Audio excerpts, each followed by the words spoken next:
আমি লাস্ট 1 বছরের মধ্যে 17টা দেশের ভিসার জন্য অ্যাপ্লাই করছি, তার মধ্যে থেকে 7টা থেকেই আমার ভিসার অ্যাপ্লিকেশন রিজেক্ট করা হয়েছে। কেন আমাদের বাংলাদেশি পাসপোর্টের মান দিন দিন মারাত্মকভাবে কমে যাচ্ছে? কেন বাংলাদেশিদের ভিসা পেতে এত হিমশিম খেতে হচ্ছে? কেন বেশিরভাগ দেশই এখন বাংলাদেশিদের ভিসা দিতে অনীহা দেখাচ্ছে?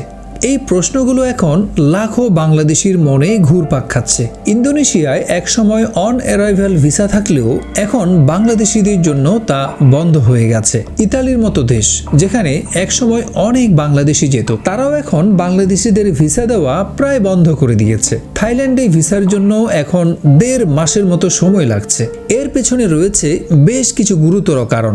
এর মধ্যে অন্যতম কারণ হলো অবৈধ পথে বিভিন্ন দেশে প্রবেশ এবং সেখানে স্থায়ীভাবে থেকে যাওয়ার প্রবণতা। কিছু অসাধু চক্র এবং ব্যক্তি নিজেদের স্বার্থ সিদ্ধির জন্য দেশের ভাবমূর্তি ক্ষুণ্ণ করছে।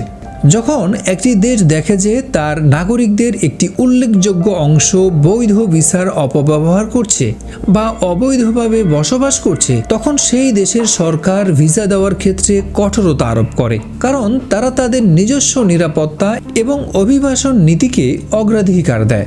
যারা অবৈধ পথে বিদেশ যাওয়ার কথা ভাবছেন, তাদের মনে রাখতে হবে এর মাধ্যমে শুধু নিজের ভবিষ্যৎই নয়, দেশের ভাবমূর্তিও নষ্ট হচ্ছে।